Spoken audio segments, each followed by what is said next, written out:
어저께 이제 12.3 관련해서요. 네. 12.3 관련해서 이제 뭐 주미 대사가 이제 이걸 알았느냐 몰랐느냐 그런 게 있고 뭐 했었는데 12월 3일날 그날 국정원장 조태용 네. 국정원장과 주미 대사가 만났다면서요. 만찬을 했다면서요. 예, 그게 이제 필립 골드버그 당시 주한미국 대사가 이제 자리를 바꾸는 그 과정에서 조태용 당시 국정원장을 당일 저녁에 만났다는 겁니다. 당일 저녁에 만났는데 사실 골드버그 대사가 MBC하고 인터뷰를 하면서 이렇게 이야기를 한 겁니다. 만찬을 했는데 미국 대사는 나한테 어떤 힌트조차 주지 않았다. 전혀 그런 얘기 없었던 거죠. 예, 그러니까 사실상 미국 따돌린 거 아니냐. 뭐 이렇게 이야기를 했습니다. 아예 언급조차는 안 했다는 겁니다. 언급을 할 수가 없었겠죠. 언급하면 대사가 뭐라고 했겠어요. 그걸 어떻게든 막으려고 했겠죠. 그래서 이제 계엄을 선포를 하지 않았겠습니까? 계엄 선포한 다음에 처음에 미국 대사관 쪽에서 이제 본인한테 직접 연락이 왔는데 이게 피싱 전화인 줄 알았다는 정도입니다. 이게 너무 어이가 없어가지고 본인이. 그래서 결국에는 직접 전화를 또 했다는 거예요. 본인이. 뭐 국정원, 뭐 외교부, 뭐 이쪽으로 다 하고 뭐 예, 전화를 안 받았잖아요. 네. 그러니까 이게 전화도 안 받고 그래서 이제 본인 휴대전화 번호에 부재중 전화 통화가 있는 거가 있어서 이번에는 그걸로 회신을 했더니 당시에 강인선 당시 외교 2차관입니다. 2차관이 받아서 성명을 읽어 내려갔다는 거예요. 이게 이제 계엄과 관련된 성명이죠. 그래서 본인은 용납할 수 없는 성명이다. 용납할 수 없는 성명이었다. 좀 이렇게도 이야기를 하고 있고요. 사실 떠올려보면 당시가 트럼프가 아니고요. 바이든 정부 시절. 그렇죠. 이제 선거는 치러져 선거는 끝났고 당선은 된 상태였고. 그리고 심지어 윤석열이 민주주의 정상회의라는 의장직을 또 맡겨놓은 상태였어요. 미국 입장에서는. 그러니까 미국 입장에서는 본인이 그래 윤석열한테 이 민주주의와 관련돼서는 그래 한번 네가 상징적으로 해봐라라고 해놨는데 그거 얼마 지나지 않아서 이 계엄이 벌어진 겁니다. 군사 독재를 그렇죠. 시도하는 거죠. 네. 우리가 이야기하는 도중에 기륜형 한겨레 논설위원 참석해 주셨습니다. 네, 안녕하세요. 네. 안녕하세요. 안녕하세요. 네. 지금 방금 얘기 들으셨죠? 네. 이런 경우 이제 주한 미대사 입장에서 이제 감정이입을 해본다면 이 상황을 어떻게 받아들였을까요? 그때 황당했죠. 사실 12월 3일 작년 내란 이후에 많이 얘기가 돌았어요. 그래서 조태용 국정원장이 밥을 먹었는데 끝난 다음에 헤어진 다음에 몇 시간도 아니죠. 뭐 그렇죠. 거의 1시간 정도 지나가지고 이러니까 황당해가지고 전화를 했는데 조태용도 안 받고 조태열도 안 받고 그래가지고 이제 미국이 초반에 반응이 아까 말씀 주셨지만 미국 입장에서는 굉장히 한국이 자기네들의 어떤 성공한 대외 정책, 이 나라가 경제적으로 성장하고 민주주의가 됐다고 그래서 몸으로 3회 바이든 대통령이 정부에 세웠던 민주주의 정상회의도 개최했는데 황당하죠. 그래가지고 이 반응을 보고 굉장히 미국 대사관에서 거리를 두고서 외교 언어로 사용할 수 있는 최대한의 표현을 써가면서 약간 요 내란과 이제 거리를 두려고 이제 했고 그래서 한국의 어떤 헌법 절차를 우리는 존중을 한다. 그리고 한국 국민들의 민의가 존중돼야 된다. 이런 얘기를 했으니까 상당히 거리를 뒀죠. 굉장히 황당해했다는 얘기를 제가 들었었는데 또 인터뷰로 나와서 본인이 이렇게 확인을 해주니까 더 참 여러 가지 생각하는 바가 많습니다. 이게 1980년에 대한 기억이 일부 있으니까요. 미국도 아마 그걸 의식을 안 할 수도 없었겠죠. 그렇죠. 아니 그리고 사실 좀 이게 이게 상식적으로 좀 너무 그때 아무런 상황도 아니었기 때문에 미국으로서도 너무 황당했을 것 같고 그리고 그때 이제 제가 당시 외교 당국에 있었던 사람들을 인터뷰를 해보면은 외국에서 그렇게 전화가 많이 왔다 그래요. 그러니까 주한 미대사가 국정원 외교부에 연락했을 뿐만 아니라 백악관에서 대통령실에도 당연히 연락하고 그러지 않았을까요? 온갖 사람들한테 연락을 하고 또 한국 상황을 걱정하는 전현직 외교관들이 막 자기가 아는 사람들한테 막 전화를 막 했고 그때 제가 인터뷰하기는 최정권 1차관 문재인 정부에서 이 양반이 저도 이제 그때 차 몰고 이제 회사로 들어가는 중에 전화로 해가지고 야 이거 우리 어떡하냐 막 하면서 잘 몸을 피하자 그러면 자기한테 지금 엄청 전화가 걸려고 있고 한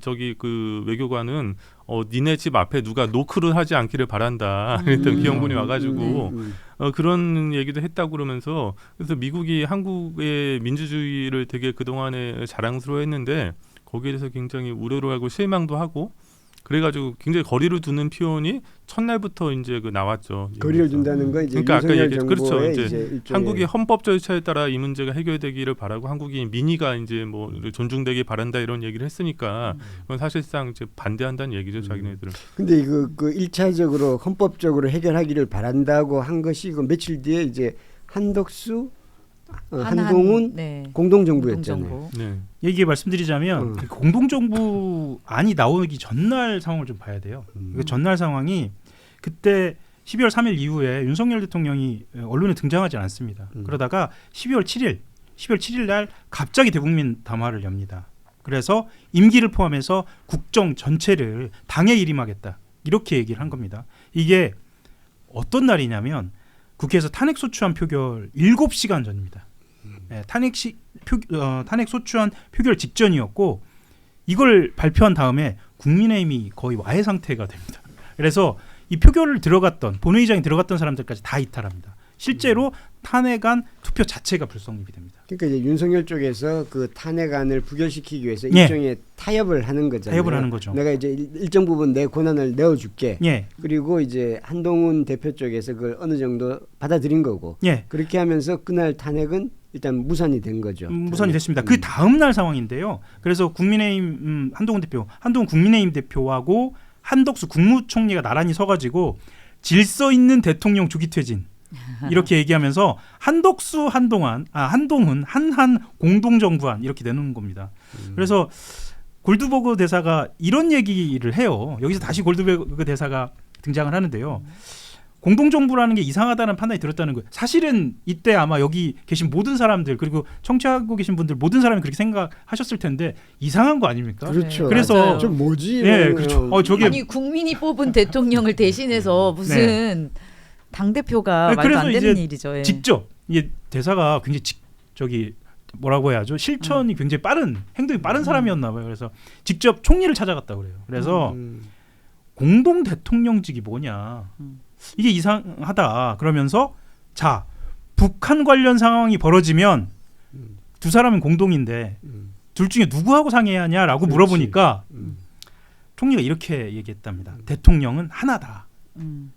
그러니까 여기서 말하는 하나는 직무에서 배제되고 뒤에서 물러난다고 했던 윤 전 대통령을 그러니까 법적으로 윤석열을 그러겠죠. 네네네 그렇게 얘기를 했다는 겁니다. 그러니까 대사가 받아들이기에도 공동정부라는 이런 말을 위기를 모면하려고 눈속임으로 만들어 놓고 실제로는 윤석열이 자리를 보존하고 혹시 또 2차 계엄이나 내란이 벌어지는 거 아니냐? 시간을 벌려고 하는 그렇죠. 더 봐야 되겠죠. 뭐 실제로도 그때 윤석열이 직무 배제돼 있으면서도 장관을 임면하는 그렇죠. 계속 인사권을 행사해서 말도 많았죠. 그러니까 결국 한덕수, 한동훈 체제를 한한 체제라고는 하지만 네, 두 사람이 서로 생각이 달랐던 거죠. 달랐죠. 네, 네. 한덕수 총리는 이제 윤석열 대통령의 이제 하수인으로서 이제 어쨌든 시간을 벌어서 다시 복귀하는 과정을 생각했던 거고 한동훈 대표는 질서 있는 퇴진을 통해서 자신이 자연스럽게 승계하는 쪽을 생각했었던 거고. 네, 그러니까 그때까지는 한동훈 대표가 자기를 윤석열이 빨갱이라고 하면서 정말 죽여야 한다라고 이런 그건까지 한 거를 몰랐던 것 같아요. 아 근데 난 두 사람 다 네. 뭐 두 사람 다 그게 가능하다고 생각했던 것 자체가 네, 그렇습니다. 납득이 안 돼요. 그때 사실 바로 윤석열이 국방부 장관 사실 인사 조치하려고 했었잖아요. 그러니까 이런 모습들 자체가 과연 물론 이 공동정부에 외피를 하고 뒤를 도모하려고 시간을 벌려고 했던 건 확실한 것 같아요. 그렇죠. 네. 그래서 이제 모든 건 국방부 장관한테 책임을 그렇죠. 몰아세우고 뭐 그러려고 했었던 것 같아요. 네, 그러니까 이 미국 대사 말을 들어보자면 실제로 만약에 그런 괴이한 공동정부가 들어섰으면 2차 계엄도 가능하지 않았을까라는 그렇죠. 추론을 하게 됩니다. 근데 그 괴이한 정부가 거의 반나절 만에 붕괴됐잖아요. 그렇죠. 예, 그건 또 다행이에요. 그거는 뭐 계속 될 수가 없었던 거니까. 예, 그럼 외교 현안에 대해서 이제 우리 기준영 논술위원 모셨으니까 외교 현안에 대해서 한번 들어보도록 하죠.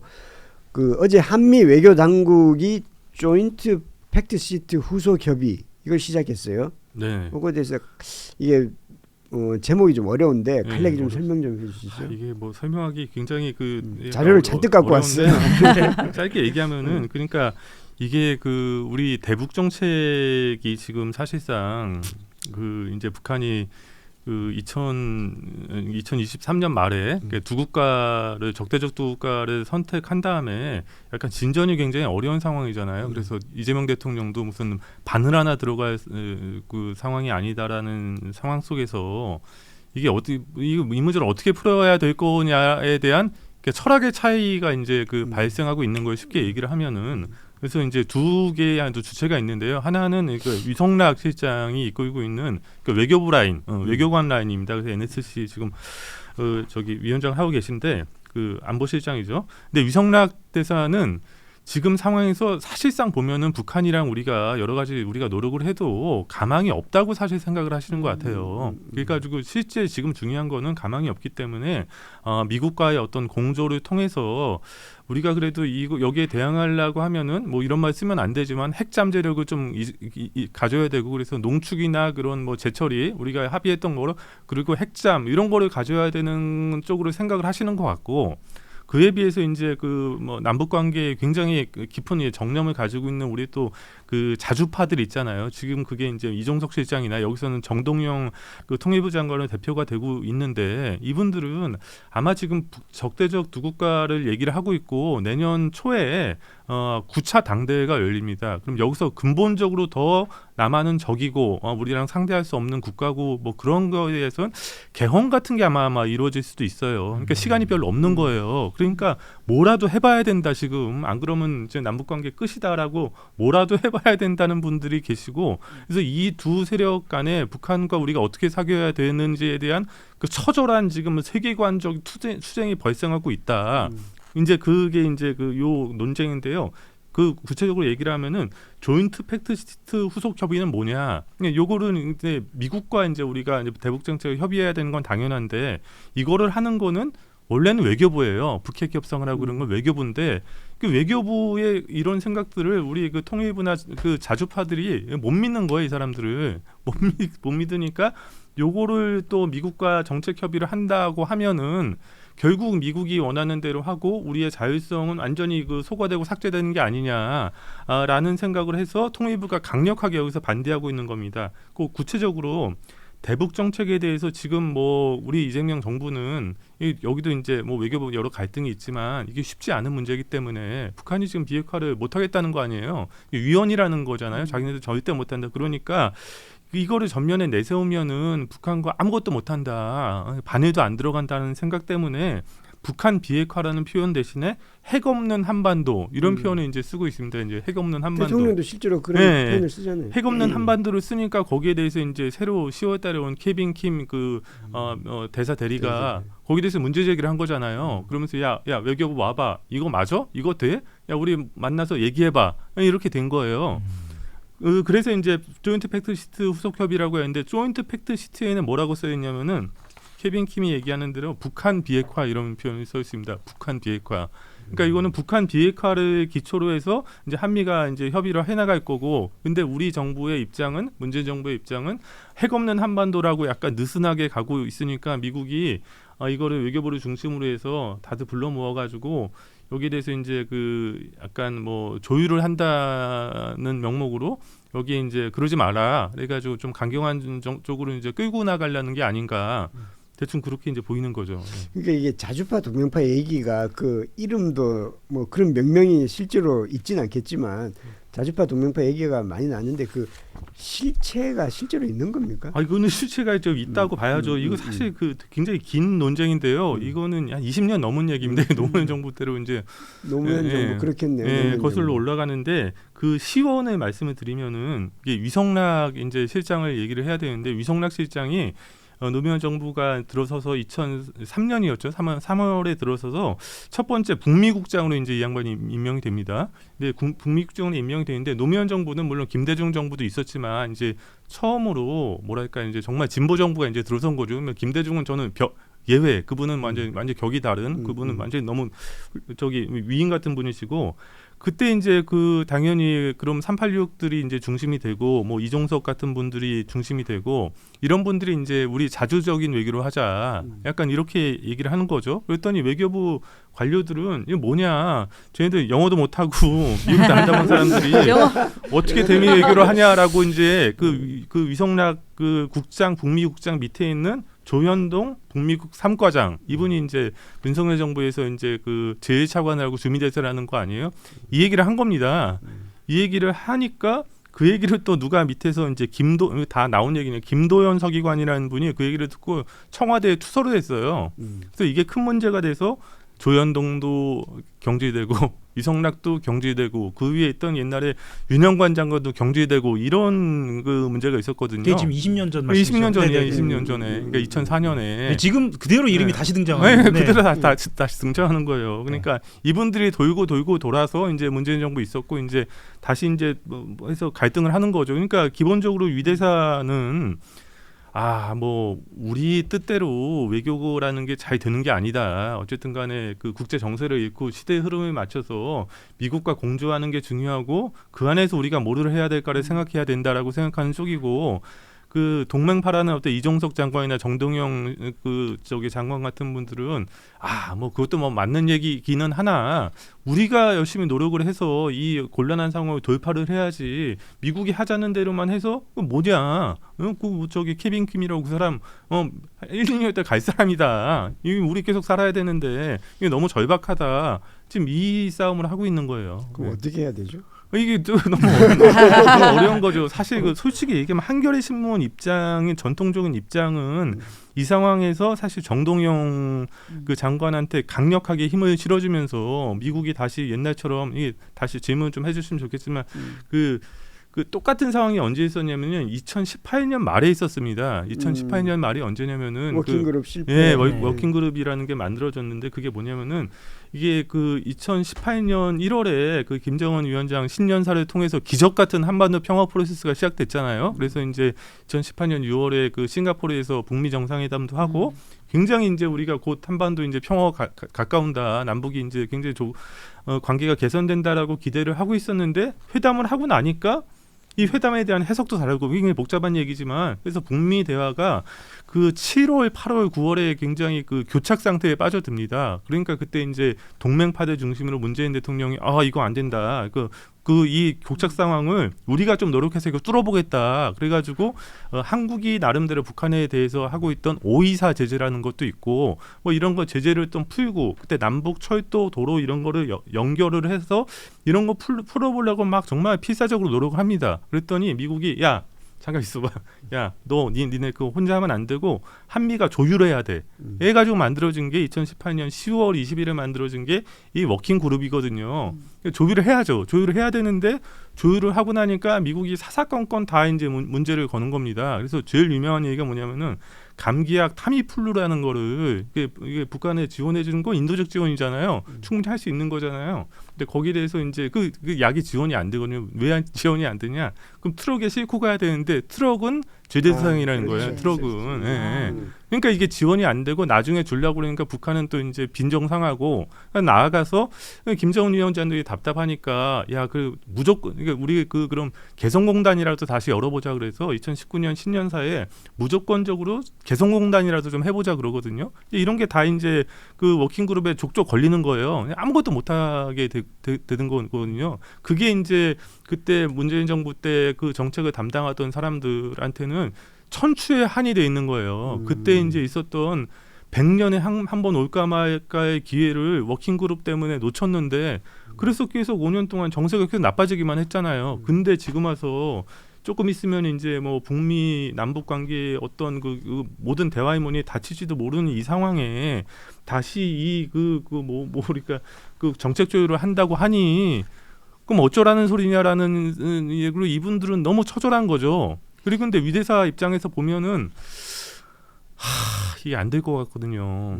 아무리 해도 이게 북한이랑 한다는 게 북한이 사실 제가 봐도 사실 가망이 좀 없어 보이고 이런 가운데 우리가 또 다시 나서 가지고 뭐 내년 초에 이제 한미 연합 연습 이거 안 한다. 그거를 또 토대로 이제 좀 개선해 보려고 그러는데 유 대사가 얘기를 하기는 이게 좀 전자권 빨리 전환해야 되는데 그거를 훈련을 차곡차곡 해서 이거를 하고 또 아까 어차피 북한이랑 쉽지 않으니까 그럼 우리가 뭐 이런 뭐 팩트 시트에서 합의됐던 뭐 재처리 동결 이런 거 미국이랑 협력해서 해야 되는 거 아닌가 이렇게 생각하는 거예요. 그러니까 1차적으로는 내년 3월에 있는 한미 연합 훈련은 실시 여부로 부딪히겠네요. 네, 부딪히겠죠. 근데 부딪히는데 그거를 하려면은 우리가 설득을 해야 되는 거예요. 미국한테 이거를 훈련을 안 함으로써 뭐를 얻을 수 있냐. 그러니까 안 하려면 네. 설득을 해야 돼요. 설득을 하는 거죠. 하려면 그냥 하면 되는 거고. 네, 그렇죠. 이제 김정은 위원장이 제재 풀어주는 걸로는 이제 대화에 응하지 않는다고 했으니까 그러면 안전보장 얘기를 하는 거거든요. 그 입구가 이제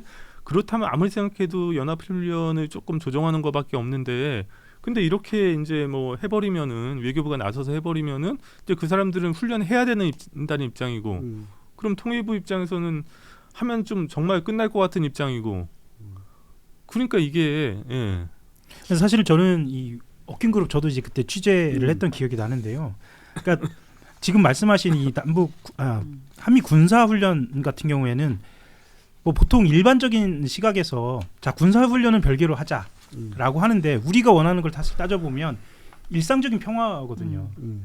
철도 뭐 예를 들면 관광 아까 말씀하신 타미플루 이런 거를 사실 워킹그룹에서 제재를 한다? 그런 거는 상식적으로 좀 받아들이기 좀 어렵지 않느냐. 사실 이렇게 그때 분위기는 그랬었던 것 같아요. 그쵸, 그러니까 그쵸. 자주파가 오르냐, 뭐 동맹파가 오르냐 이런 것이 아니라 물론 결론적으로는 자주파에 힘을 실어주는 결과가 되는 건지 모르겠습니다만, 야 이거 말은 협의라고 해놓고 우리 감독하는 거 아니냐. 우리가 사실 우리가 이 땅에 사는데 관광도 못 가냐. 그리고 맞아요. 당장 약도 못 보내냐. 그리고 아까 말씀하신 트럭을 얘기하는데 그게 말이 되냐라고 하는데 그걸 진짜 말이 되는 것처럼 감독기구처럼 이렇게 행동한 게 사실 그게 또 재현이 되는 것 같아가지고 그러니까 이게 뭐 어차피 한국 외교의 핵심은 그 북한과 이제 어떻게 사귈 거냐는 문제고 이게 굉장히 정세가 이제 계속 나빠지고 뭐 그래서 하노이에서 2019년 2월에 실패한다면 계속 나빠진 거잖아요. 여기에 대해서 이제 그 동맹파도 너무 그때 이제 그 워킹그룹에서 끌려갔던 게 천추의 한이고 또 이제 그 자주파 그러니까 동맹파 입장에서는 현실적으로 이제 북한이랑 쉽지 않은데 다시 그런 식으로 하면은 또 이제 북한한테 또 다시 휘둘리고 뭐 이러면 어떻게 하게 될까? 근데 한겨레 신문은 원래는 자주파 힘을 들어줘야 하는데 제가 봐도 이게 정세가 사실상 그 쉽지 않은 상황에서 이렇게 훈련만 안 하고 그러면 또 약점 노출되지 않을까? 그것도 일리가 있는 얘기거든요. 근데 자주파 동맹파는 사실 뭐 이름 붙이는 거지만 어차피 이거는 국가안보실 NSC에서 결정한 거 아닌가요? NSC에서 결정하는데 거기도 이제 의견이 있는 거예요. 우리 NSC 조직하는 관련 법을 보면은 이게 뭐 대통령이 들어가 있고 통일부 뭐 이렇게 뭐 외교부 뭐 국방부 이렇게 쭉 들어갑니다. 근데 재밌는 게 그 안보실장이 있고 안보실에 차장이 3명이거든요. 1차장, 2차장, 3차장이 다 들어가니까 깨놓고 얘기하면 이성락 실장과 가까운 표가 외교부까지 하면은 한 4-5표가 되는 거예요. 그리고 그러니까 이제 실장이 NSC 실장이 그러니까 국가안보실장이니까 실장이고 그러니까 이제 이 자주파 이제 어르신들께서 이 NSC를 이 차제에 개편을 해야 된다. 왜 차관급인 1, 2, 3차장이 들어오냐. 이제 이런 얘기도 하고 뭐 그러고 있는 거죠, 이제. 근데 이제 이건 좀 딴 얘기인데 뭐 어쨌든 지금은 이제 그 이른바 자주파라고 하시는 분들이 이제 걱정도 많이 하고 바늘 하나 들어갈 곳은 뭐 없다고 하는데 그런데 왜 내년 봄에 북미 회담이 열릴 수 있다는 그런 전망과 예측들이 왜 불쑥불쑥 나오는 거죠? 그게 이제 기본적으로 이제 트럼프 대통령이 얼마나 이제 그 북한과 대화를 원하는지는 지난번 에이펙 때 이제 확인이 됐잖아요. 막 하고 싶어하는 엄청나게 하고 싶어하고 그래서 그게 이제 노벨상으로 노벨 네. 평화상이고 네. 뭐 북한에 대해서 핵 무장국이라고 얘기하고 김정은과 친하다고 계속 얘기를 했는데 결국 김정은 위원장이 안 받아줬잖아요. 그러면은 이제 트럼프 대통령 계속 하고 싶어하는데 그러면은 기회가 언제냐? 그 미중이 이제 뭐 전화 통화를 해서 트럼프 대통령이 자기가 4월달에 베이징에 간다고 얘기를 했잖아요. 이때 오니까 트럼프 대통령이 베이징에 가는 거를 계기로 북한과 먼저 만날지 뒤에 만날지가 어쨌든 간에 다시 한번 트럼프 대통령이 승부를 볼 거고 김정은 위원장도 한 번 거부했는데 트럼프 형 두 번이나 거부하기는 쉽지 않고 어차피 이제 만나야 되고 근데 그러다 보면 이제 중요한 또 우크라이나 전쟁도 이제 어느 정도 이제 종전 쪽으로 지금 뭐 얘기가 좀 모아지는 것 같고 그러면은 이제 그게 기회라고 이제 보는 거죠. 만약 이런 건 네. 갑자기 전격적으로 이러신다는 거죠. 전격적 이제 그거를 볼 수 있는 거는 김정은 위원장이 한 내년 초 1, 2월에 갑자기 열차 타고 베이징에 간다라는 게 이제 관찰이 되면은 먼저 이제 시진핑 형이랑 또 김정은 위원장 또 먼저 이제 상의를 해야 되니까 그러면 만나는구나라는 게 이제 가능성이 더 높아지겠죠. 근데 그때 만약 기회를 놓쳐버리면은 이제 북미 아무것도 없다. 그래 버리면은 이제 11월에 이제 중간 선거가 있잖아요, 미국에는. 여름 지나면 이제 트럼프는 아무것도 못 움직이고 아마 질 거예요. 이번에 중간 선거에. 그럼 그게 마지막 그 찬스다. 요 일을 기화로 해서 어쨌든-간에. 이제 북미가 좀 뚫려버리면은 김정은 위원장 입장에서도 이제 남북에 이렇게까지 계속 적대적으로 뭐 할 수도 있겠지만 또 우리한테 지원받아야 되는 것도 있고 좀 약간 생각을 할 거란 말이죠. 그리고 최소한 지금 뭐 군사분 개선 안에서 일어나는 건 굉장히 위험하게 공사하고 있다는 거 아니에요. 뭐 그런 대화도 좀 해야 되고 이제 그거를 이제 기대를 하려면은 뭐라도 끌어내가지고 막 영웅까지 끌어내서 막 해야 된다라는 게 이제 우리 정동영 장관 쪽의 얘기고 그렇게 봤을 때는 역시 우리가 성의를 보여줄 거는 내년 봄에 연합 연습 정도밖에 없다. 그것이 단초가 되게 시초가 되겠군요. 네네네. 그런데 이제 트럼프 대통령 입장에서도 이제 중간 선거를 이기려면 북미 회담 이게 좀 도움이 될 수 있는 거 아닌가요? 도움이 될 수 있겠죠. 그래서 미국은 무조건 하고 싶어하죠. 그분은 또 너무 하고 싶어하잖아요. 너무 하고 싶어하는 게 막 글자 한 글자에 다 보이니까. 근데 김정은 위원장이 뭐 만날 수 있겠죠. 예. 근데 그러니까 결국 내년 봄에서 내년 11월 그 사이가 근데 봄 넘어가면 이제 쉽지 않지 않을까? 여름 지나가면 이제 선거 국면이어서 예. 아마 김정은 위원장 입장에서도 뭐 만나기는 뭐 하긴 할 겁니다. 근데 네. 근데 서로 미국하고 북한하고 주고받을 게 별로 없어 보이는데요. 그러니까 예. 그런 것들이 예. 이제 하는 거죠. 이제 김정은 위원장이 작년에 9월달에 최고인민회에서 얘기한 거를 보면은 이제 그 전에는 이제 하노이 때는 제재를 완화하자는 거지. 2016년 이후에 있었던 제재 중에서 민수용 제재를 제재하라는 풀어달라는 건데 그건 사실상 다 풀어달라는 얘기였습니다. 근데 이제 그거로 이제 딜이 됐는데 이제 김정은 위원장 그거 이제 필요 없다는 거잖아요. 왜냐하면 러시아가 뒤에 열렸기 때문에 거기서 이제 기본적으로 좀 들어오긴 하니까 그러면은 그러니까 북한 입장에서 원하는 거는 비핵화를 위한 만남은 안 한다는 거잖아요. 그렇기 때문에 우리 정부도 이제 핵 없는 한반도라고 이제 그 워딩을 좀 낮추는 거고 트럼프 대통령도 걔네들 뭐 뉴클리어 스테이트야, 뭐 핵 정은이 많아, 뭐 이렇게 얘기하는 거잖아요. 그러니까 그런 맥락에서 보면은 이제 핵의 어떤 그런 워딩을 낮추고 좀 어쨌든 얘기라도 해보기 위해서는 좀 비핵화를 뒤에 갖다 놓아야 되는데 케빈 킴이라는 사람이나 어떤 국무부나 있든 뭐 정통 핵라인에 있는 사람들은 뭐 어쨌든 간에 그게 별로 중요한 게 아니거든요. 케빈 킴이 또 약간 굉장히 우파적인. 네, 그러니까 전에 이제 이것도 모든 게 시작된 게 이게 전에 조셉윤 대사대리가 있었을 때는 그분 기본적으로 민주당 사람이고 그렇죠. 트럼프랑 거리도 멀고 한국도 잘 알고 한국어도 잘하시고. 한국. 네, 있으니까. 술렁술렁 했는데 이제 이 사람은 이제 색깔이 다르니까 이 사람이 봤을 때는 이분도 한국계. 네, 그런데 이 사람이 봤을 때는 지금 뭐 이재명 정부가 하는 이 모든 움직임이 좀 수상해 보이는 거예요. 그러니까 이제 문제 제기를 하면서 이제 협의를 하자고 이제 얘기를 하는 거죠. 예, 알겠습니다. 뭐 잘 됐으면 좋겠습니다. 그럼